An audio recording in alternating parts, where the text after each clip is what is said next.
ये अजपा जप सब कोई कर सकता है, पर इसमें ये नियम है, वाणी से सत्य बोलना, अजपा जाप उसी का चलेगा, सत्य बोलने वाले का।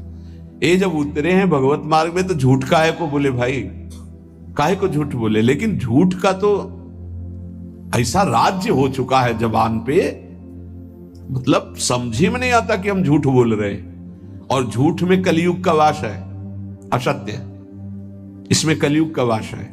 इसीलिए प्रायः सबकी वाणी से झूठ निकलता है। झूठे ही लेना, झूठे ही देना, झूठे ही भोजन, झूठ चबेना। तो कम से कम और भूले तो भूलो तुम जिन भूलो मालाधारी, अरे भगवत पार्षद तुम क्यों भूल रहे हो कि तुम सत्य स्वरूप भगवान की आराधना करते हो। प्रेम पूर्वक जप करना, समदर्शित्व भाव लाना। अजपा जाप 24 घंटे होता है श्वास के साथ पहले। 4 वर्ष के साधन से विमान में आए हुए भगवान नारायण का दर्शन। भाई जी महाराज का तो ऐसे दर्शन, निज पार्षद जन निज जन थे, उनके बीच में भाई जी से पूछते जा रहे हैं पूज्य श्री जयदयाल गोयनका जी, भगवान के चरण कितनी दूर हैं? बस बोले पास हैं, स्पर्श कर रहा हो। कैसे लोगों को विश्वास होगा? कैसे? जैसे वो एक विज्ञान से पढ़े लिखे डॉक्टर, तो उनको लग रहा था कि संत ऐसा कैसे कर सकते हैं कि किसी का कैंसर नष्ट कर दे, जैसे उनको लग। पूज्य राधा बाबा के प्रारब्ध को भाई जी ने अपने शरीर पर लिया। देखो, नाटक करना अलग बात है, सिद्ध संत जन करुणामय होते हैं। कल फिर बताया था, उन्होंने अपने प्रारब्ध जो भजन साधन से एकत्रित किया हुआ उनको दिया, प्रारब्ध अपने ऊपर ले लिया, अपनी टांग कटा ली उनका कैंसर। भाई जी अस्पताल में भर्ती रहे राधा बाबा के प्रारब्ध को लेकर के। इन संतों की महान उदारता और महिमा को कैसे कोई जानेगा। ये अजपा जाप में बड़ी सामर्थ्य है। इसमें क्या होता है कि जपना नहीं होता है, पर यहां तक पहुंचना कठिन है। पीछे बताया गया था कि इतने समय तक अगर आप वैखरी से भजन करें, परसों ही शायद चर्चा हुई थी, फिर आपके कंठ से चलने लगेगा, फिर आपके हृदय से चलने लगेगा, फिर नाभि से चलने लगेगा। ये श्वास पर अभ्यास किया जाता है। ऐसा जैसे आवाज ना निकले पर आप गुनगुनाओ, नाक की वायु को अंदर से काटते हुए नाम के द्वारा, बस आवाज नहीं निकल रही, क्या चल रहा है श्वास में। हमने नारायण शब्द का अभ्यास किया, नारायण स्वामी जी कह रहे, जो हमें गुरुजी ने दिया, नारायण नारायण। 24 घंटे इसका अभ्यास करते करते रोम रोम आनंद से भर गया और नारायण शब्द स्वाभाविक चलने लगा। अजपा जाप बहुत जल्दी भगवत साक्षात्कार कराता है, करता नहीं रहता जाप का, और जाप होता है। भोरी सखी जी ने भी कहा, नाम श्वास दो बिलक चलत है, इनको भेद नमो को भावे, श्वास ही नाम, नाम ही श्वासा, नाम श्वास को भेद मिटा। बहुत जो चाहोगे प्राप्त हो जाएगा। ये रुपया पैसा संसार की भोग सामग्री, ये तुम्हें कोई देगा भी तो तुम्हारी इच्छा नहीं होगी, आसक्ति नहीं होगी इनकी तरफ। ब्रह्मादि के भोग सब विषम लागत ताई, नारायण ब्रज चंद की लगन लगी है जाई। अजपा जाप को निरंतर चलाने के लिए एकांत में भगवान की कुछ स्तोत्र और प्रार्थना है, उनको गाइए और रोइए, प्रभु से प्रार्थना कीजिए, क्या मुझे अजपा जाप दे दीजिए, निरंतर भजन दे दीजिए, वो दे देंगे। हमने संतों से सुना है कि भगवान भजन मांगने की बात को बड़ी जल्दी पूरी करते हैं, कि मुझे अखंड भजन दे दीजिए, हृदय से जब चाहोगे तब। वो अंतर्यामी है, वो आपके अंदर बैठे देख रहे हैं। भगवान मुझे भजन दे दिए, और आपके चल रहा विविध भोगों की, तो पहले उन भोगों को नष्ट करेंगे या पूर्ण कराएंगे, तब आखिरी बातें आएगी। जब विभीषण जी श्री भगवान के सन्मुख गए तो भगवान ने सबसे पहली बात पूर्ण की, जो लंका में चलते समय भाव आया था कि भगवान के चरणों का आश्रय लेकर उनके बाहुबल से इस रावण का विनाश करके जिस सिंहासन पर बैठकर इसने लात मारी, यहीं बैठूंगा आके। पहला काम किया, समुद्र का जल मंगाकर लंकाधिपति पद पर अभिषिक्त कर दिया। लंकेश कह के उन्होंने कहा कि प्रभु उर्कछु प्रथम वासना रही, प्रभुपद प्रीति सरित सो वही। प्रभु आपके चरणों के दर्शन से कोई कामना नहीं। तो भगवान कहते नहीं, पहले कामना की थी उसकी पूर्ति ले। हम भगवान से भजन मांगेंगे, साथ में नाना प्रकार की वासनाएं हैं, तो इसीलिए जब बहुकाल करी सत्संगा, सत्संग सुनते सुनते ये दिमाग में बैठ जाता है कि भोग वासनाएं, कामनाएं ये हमें फंसाने वाली हैं, हमें नहीं चाहिए। जब आपके अंदर से उदासीनता आएगी तब भजन की मांग पूरी हो जाएगी। कभी कभी भगवान का गुणानुवाद करके एकांत में रोया करे साधक। कभी रोना आता है अपने इंद्रिय और मन के विलास की पूर्ति ना होने पर। इतने मोटे मोटे आंसू गिरते, तब लगता है कितने कीमती आंसू कितने घटिया जगह में गिरा रहे हो। अरे इन्हीं से प्रभु को खरीद लेते हैं। अगर उनके लिए रो देते तो इतने करुणामय है वो कि आपको आभास होने लगता। भले हम अंतःकरण उस कोटि की व्याकुलता नहीं कि मेरे प्रभु हम पर कितनी कृपा कर रहे हो, अगर हृदय से उनको पुकारे तो निश्चित वो अनुभव में आ जाते हैं। छोटी छोटी बातों में लोग रो देते हैं, ऐसे रो देते हैं, मोटे मोटे आंसू चल रहे बात में ऐसे। और प्रभु की चर्चा हो जाए घंटों, कोई फर्क नहीं पड़ेगा। ये तो आश्चर्य लगता है। और भक्तों को चाहे जितना भीषण कष्ट हो, कभी आंसू नहीं निकल सकते। जब आंसू निकलेंगे तो भगवत भाव में निकलेंगे। कह रहे नारायण स्वामी कि अजपा जाप के लिए भगवान से प्रार्थना करो। कभी कभी एकांत में उनके स्तोत्र हैं, गुण हैं, उनको गा गा कर रो, उनसे प्रार्थना करो, हे दीन बंधु मुझे अपना अखंड भजन दे दो। जो चाहिए सब प्राप्त हो जाएगा। भजन से क्या नहीं प्राप्त हो सकता। एकांत में बैठकर रोने से, ऐसे प्रतिदिन जब आप नियम बना करके प्रभु से प्रार्थना करेंगे। मीराबाई जी ऐसा ही करती थी, रात्रि में गिरधर से बात करती थी, प्रार्थना करती थी। नारायण स्वामी जी कह रहे हैं उपासक ये बिल्कुल ध्यान रखे, यदि नाम सिद्ध करना है तो झूठ बोलना शपथ पूर्वक त्याग दे। झूठ नहीं बोलूंगा, सत्य बोलना इस अजपा जाप के लिए निहायत जरूरी है, निहायत जरूरी है। प्रार्थना है, काहे को मलिन करे जिह्वा। जब हम भगवत मार्ग में चल रहे तो ये याद भूल जाती है हमें कि हमें सत्य ही भाषण करना है, असत्य नहीं बोलना। ये हमें भूल जाते हैं।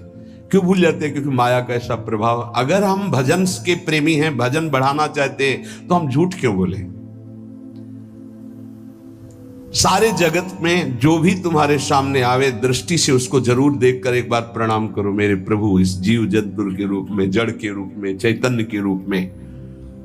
इससे तुम्हारे हृदय में पवित्रता बढ़ेगी, अजपा जाप चलने में सहायक होगा।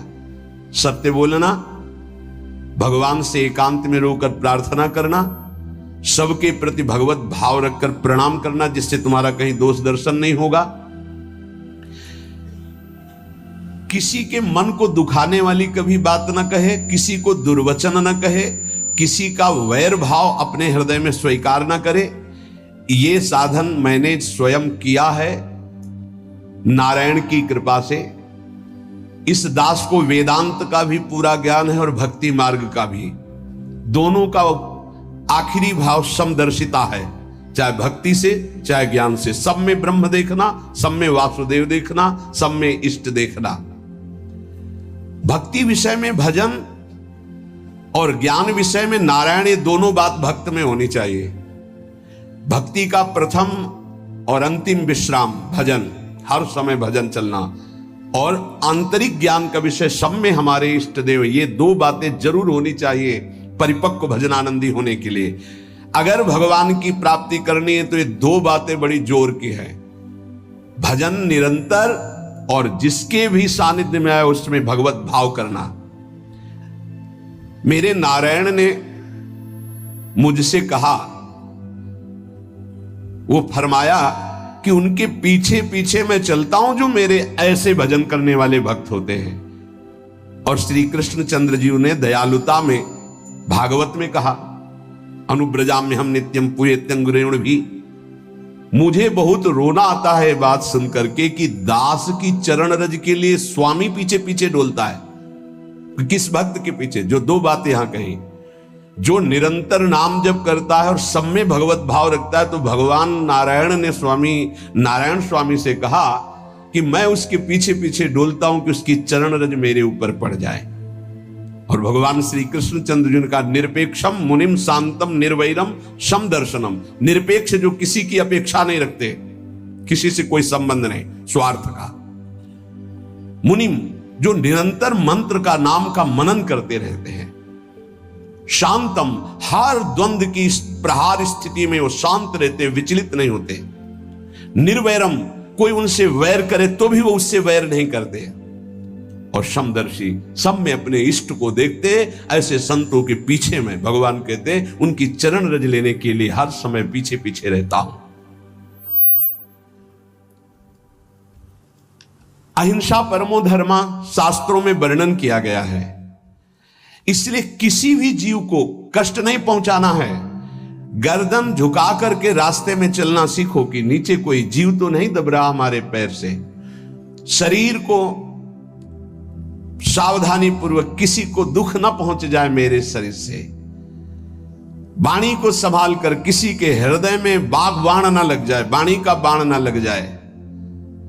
बाहर का प्रहार तो सहा जाता है, लेकिन जब हृदय में शब्द चुभता है वचनों का, ये बाण खरकता रहता है। किसी भी जीव को कभी मारना नहीं, वो तुम्हें नुकसान नहीं पहुंचाएगा। गीता वाटिका में सांप निकला, फण वाला कोबरा। राधा बाबा ने कहा देखो अभी केवल हमने देखा है, अगर और लोग देखेंगे तो आपको पीड़ा पहुंचा सकते हैं, इसलिए एक लकड़ी उठाई और कहा मैं रास्ता बना रहा हूं, आप इधर से चले जाओ। ऐसे किया सांप। सब में भगवान है। अगर हम भगवत भाव करते हैं तो निश्चित वहां से कोई विरोध नहीं होगा। जब हम भगवत भाव करते तो सर्वात्मा भगवान वहां विराजमान, कैसे आक्रमण करेंगे। जैसे रत्नावती जी के लिए माधव सिंह ने जंगली शेर पिंजड़े में बंधवा कर वहां लाए और ऊपर से बालकनी से पिंजड़े का ऐसे खींच दिया गया, शेर बाहर निकला दहाड़ता हुआ। और वो पूजा में थी ठाकुर जी के संतशाला में, बहुत से संत विराजमान थे।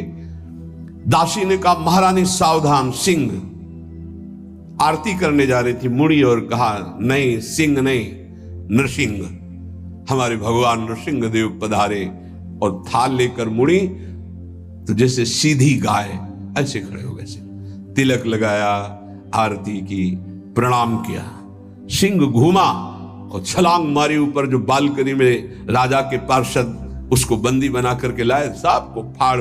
और जंगल किसी संत को, रत्नावती जी को या किसी को वहां कोई क्षति नहीं, लेकिन जो उनकी क्षति के लिए लाए थे उनके लिए वो सिंह, इनके लिए वो भगवान नरसिंह।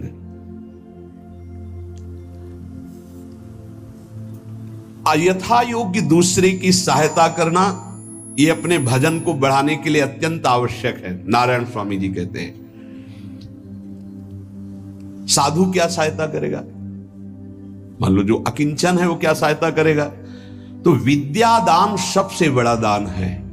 तुमने जो शास्त्रों में स्वाध्याय किया है, जो अनुभव किया है, वो दूसरों को दो। जो अधिकारी है, जो दैन्य है, जो सुनना चाहता है उसे जरूर सुनाना चाहिए। जो विद्या का दान करता है, भगवान का भजन बहुत सहजता से होने लगता है। दूसरे को भजन में लगाने की बात, इसीलिए जैसे आप गृहस्थ में हैं तो आप अपने परिवार के छोटे बच्चे बड़े सब 5 मिनट आप राधा राधा कहिए, आप 10 मिनट भजन कीजिए, आप स्वयं कीर्तन कीजिए, पूरे परिवार को सुनने को मिले, बहुत लाभ मिलता है। सब अगर नगर कीर्तन करें तो लाखों लोगों के पाप नष्ट हो जाए, आपको बहुत जल्दी भगवत प्राप्ति हो जाए। ये साधन होते थे। अब क्या हो गया कि इतनी भजन के प्रति लघु बुद्धि हो गई कि शर्म लगेगी कि हम पूरे गांव में कैसे कीर्तन करें। जो शर्म लगने वाली बातें उनमें शर्म नहीं, नाम जप में शर्म लगेगी कि हम 10 लोग मिलकर नगर कीर्तन करें। पहले ऐसा था, प्रातः 4 बजे गांव के 10-20 लोग बड़े बूढ़े मंजीरा लेकर, ढोलक लेकर के आसपास गांव में फेरी देते थे, जिसे प्रभात फेरी कहते थे, और वो नाम कीर्तन करते हुए कितनी सुंदर प्रथाएं थी। शाम के समय रामायण या भागवत की कथाएं, कोई जो पढ़ा लिखा है वो सुना रहा है, 10, 20, 50 ऐसे आसपास के घरों के लोग बैठकर भगवान की चर्चा सुन रहे हैं। ये जरूर करना चाहिए, जो भजन के लिए बहुत उत्साह बढ़ता है। ध्यान करते समय, भजन करते समय मन तुम्हें घुमा घुमा कर माया में फंसाएगा। नारायण स्वामी का अनुभव। तुम्हें उसको घुमा घुमा के भजन में लाना है, ये युद्ध करना है। मन ने जो मांगा वही हम देने के लिए तैयार हो जाते हैं। ध्रुवदास जी कहते हैं, मन अब तक तूने जो कहा मैंने किया, मैं जो कहता हूं तुम्हें करना पड़ेगा।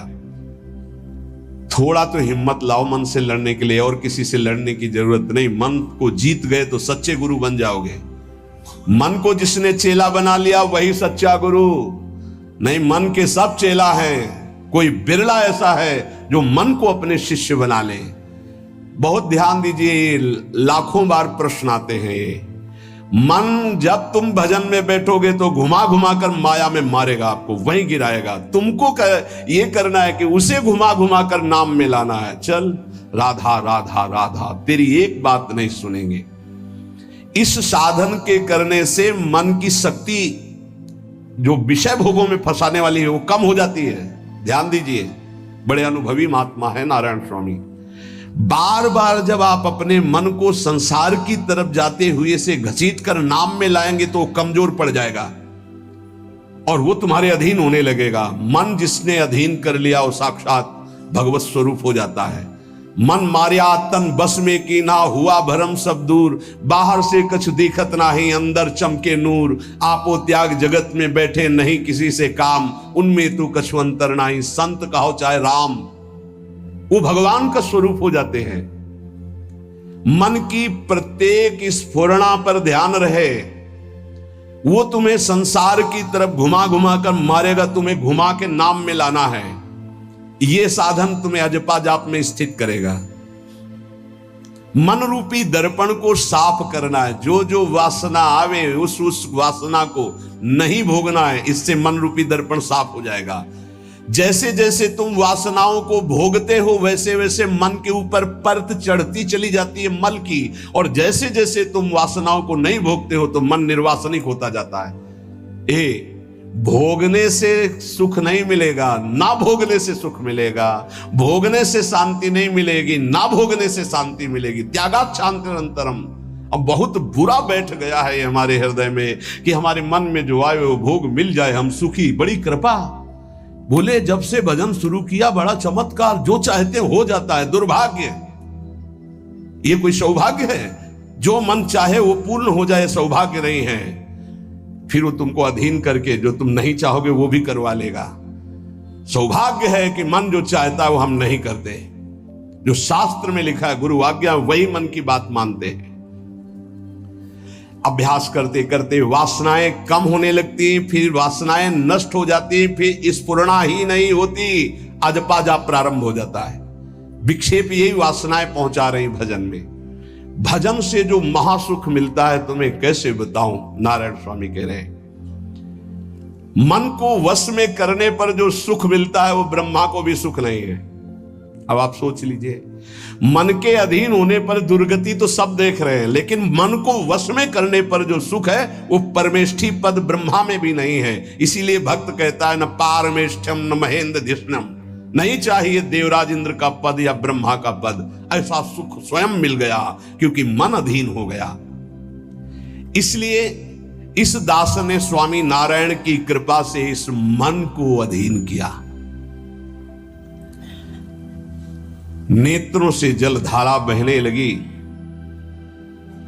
और हर समय नारायण की छवि नेत्रों में बस गई और जिह्वा ने प्रबल रूप धारण कर लिया। नारायण नारायण नारायण नारायण। अभी जिह्वा प्रबल रूप, समोसा चटनी ये वो